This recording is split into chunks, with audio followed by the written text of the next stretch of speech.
नमस्कार दोस्तों। और आप लोगों को पता होगा जो 4 जून को इधर नीट का रिजल्ट आया है और उसमें काफी सारे बच्चों का मतलब काफी सारे स्टूडेंट का सपना चूर चूर हो गया है। और मैं वो बताऊंगा कैसे सपना चूर हुआ है और नीट के रिजल्ट में क्या धांधली हुआ है। और देखिए, हर एक स्टूडेंट, सॉरी हर एक नहीं, बहुत सारे स्टूडेंट ऐसे होता है जिनका सपना होता है मैं एक डॉक्टर बनूं। और डॉक्टर बनने के लिए वो जब 12th करते हैं तो उनके बाद एक फॉर्म आती है नीट की, और वो नीट की फॉर्म भरती है। फॉर्म भरने के बाद उसकी एंट्रेंस एग्जाम होती है और एंट्रेंस एग्जाम में का कुछ क्राइटेरिया है, वो आप लोग को मैं दिखा रहा हूँ। 180 क्वेश्चन रहते हैं और हर एक प्रश्न पे 4-4 मार्क रहता है, यानी कि 180 गुना 4 720 अंक के कुल प्रश्न होता है, जो इधर 4 जून को मतलब रिजल्ट आया था। और इसमें आप लोगों ने बहुत सारे अच्छे परिणाम को देखे होंगे और मैं उसी को आज दिखाऊंगा क्या क्या कितने बच्चों का सपना आज चूर हुआ। और जैसे ही इसमें काफी सारे बच्चे एग्जाम देते हैं और एग्जाम देने के बाद इधर आप लोगों को पता होगा जो 2024 में एग्जाम दिया है उसमें 67 बच्चा टॉपर, यानी कि 67 को 720 में 720 अंक आया है। और इससे पहले एक साल पहले 2023 की मैं बात कर रहा हूँ, 2023 में लमसम 720 दो ही स्टूडेंट का आया था। और इस साल इतना क्यों आ गया? तो कुछ ना कुछ इसमें रीजन है, वही मैं आप लोगों के सामने शेयर करूंगा। और देखिए, और इस जैसे कोई इस एग्जाम में निकलता है तो बहुत सारे एम्स में मतलब उसका सिलेक्शन हो जाता है, जैसे दिल्ली एम्स, और हमारे बिहार में भी एम्स है, पटना में एक एम्स है, वहां हो जाता है। तो दिल्ली एम्स में कुल मतलब 46 पद, यानी कि 46 स्टूडेंट को ही उसमें होता है। और उसके बाद मतलब दूसरे एम्स, बहुत सारे एम्स है ऐसे।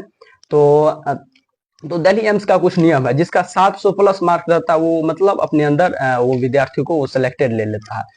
और देखिए, अब ये बताइए, जब सब बच्चे टॉपर ही हुए हैं तो 46 पद है उसमें, मतलब सॉरी सॉरी हाँ 46 पद है और 67 स्टूडेंट है, तो अब बोलिए उनको किस आधार पे वो कॉलेज लेगा?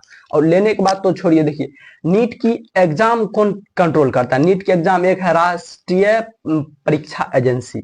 राष्ट्रीय परीक्षा एजेंसी नीट की एग्जाम को कंट्रोल करता है। अब देखिए, राष्ट्रीय परीक्षा एजेंसी और इतने बच्चों कैसे टॉपर आ गए? तो इससे जब प्रश्न किया गया राष्ट्रीय परीक्षा एजेंसी से, तो इन्होंने कहा जो मैंने ग्रेस मार्क दिया। अब मैं आपको बताऊंगा ग्रेस किस मार्क पे दिया है, क्या ये ग्रेस मार्क देना सही है, वो आप लोग कमेंट में ज्यादा कर दीजिए।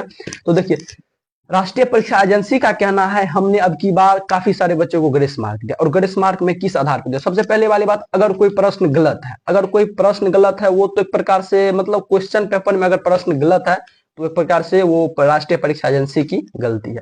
और एक प्रश्न पे 4 मार्क। अब सोचिए, इसका कहना है जो जो प्रश्न मैंने उसमें गलती दिया उस पे विद्यार्थियों को मैंने 1 मार्क दे दिया, तो उनका 3 मार्क का यहाँ से लापता हो गया। और उसके बाद देखिए, दूसरा चीज क्या उसका कहने का मतलब हुआ, जैसे टाइम प्रॉब्लम। जैसे कोई बच्चा मतलब आया और किसी को जैसे इसका सेट मतलब उसका सेट मतलब अदली बदली सेट करने में कुछ टाइम लगा, या अदरवाइज किसी के मतलब ज्यादा टाइम प्रॉब्लम, इसके कारण उन्होंने मतलब उस आधार पे मार्क बढ़ा दिया।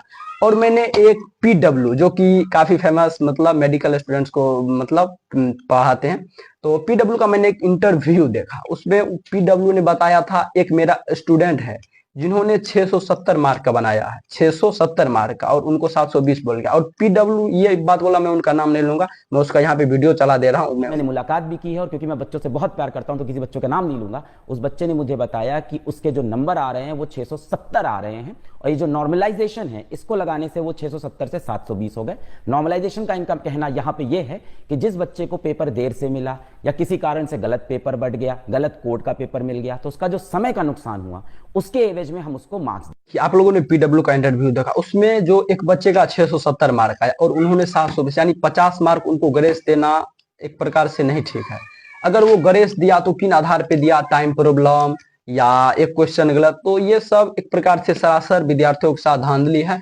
और उसके बाद जैसे ही आया तो उसके बाद एक छात्रा है जो मतलब रिजल्ट आने के बाद आत्महत्या कर ली है। तो ऐसे ऐसे बहुत सारे मतलब रिजल्ट के बारे में बहुत सारे स्टूडेंट्स का मैंने इंटरव्यू देखा, काफी स्टूडेंट नाराज भी। अब सोचिए, इतना स्टूडेंट का इतना रिजल्ट दे दिया। इससे पिछले साल की रिकॉर्ड को चेक कीजिए, 1 2 3 4 ऐसे ही आता था, मतलब ऐसे ही टॉपर करता था। अब की बार इतना क्यों? और इतना क्यों? तो दिल्ली एम्स में जब 46 पद है तो उस पे फिर 67 बचा है, तो सबको होना चाहिए ना। तो अब उसको ऐसे करेगा जैसे जो फॉर्म पहले भरा उसके आधार पर, लेकिन ये सरासर गलत है हमको जो लग रहा है। और देखिए सबसे पहले वाली बात, जैसे 5 मई को एग्जाम था, तो 5 मई को एग्जाम था तो 4 मई को पेपर लीक हो गया। और मैं ये आपको दैनिक जागरण का एक पेपर में मैं आपको दिखा रहा हूँ, देखिए स्क्रीन पे लग गया। तो यहाँ पे ये हो गया। उसके बाद देखिए फिर क्या हुआ कि पटना जाके FIR भी किया गया। देखिए आप पेपर में सब चीज पढ़ लीजिए। उसके बाद देखिए सबसे ज्यादा प्रॉब्लम होता है हमारे यहाँ पेपर लीक। यहाँ पर बिहार में अगर कोई भी चीज होता है, अब चाहे शिक्षक बहाली परीक्षा हो, बिहार पुलिस हो, ऐसे ऐसे काफी एग्जाम होता है जिनमें कि पेपर लीक का सबसे ज्यादा प्रॉब्लम बिहार में होता है। तो पेपर लीक का भाई प्रॉब्लम बिहार में क्यों होता है? अगर ITI और भी पेपर लीक का प्रॉब्लम आने लगे तो फिर विद्यार्थी क्या करेगा, कहाँ जाएगा? तो सबसे बड़ा प्रॉब्लम होता है अगर कोई विद्यार्थी इन सब मुद्दों पे बात उठाती है। इन सब मुद्दों पर अगर कोई एक विद्यार्थी आवाज उठाती है, कोई छात्र नेता आवाज उठाता है, तो उनके ऊपर NSA लगा दिया जाता है। और ऐसे नहीं कि उनके ऊपर लाठीचार्ज भी कराया जाता। तो ऐसे ऐसे बहुत सारे विद्यार्थियों के साथ दुख है। तो ऐसे हमारे अनुकूल से पूरा गलत है। और जैसे भी हो, जितना भी स्टूडेंट हो, मैं फर्स्ट बार ये मतलब हमको नहीं अच्छा लगा, इसके कारण मैंने इस पे आवाज उठाया। इसमें बहुत सारे मुझे बोलने में भी दिक्कत आई। कोई नेक्स्ट वीडियो में, तब तक के लिए बाय।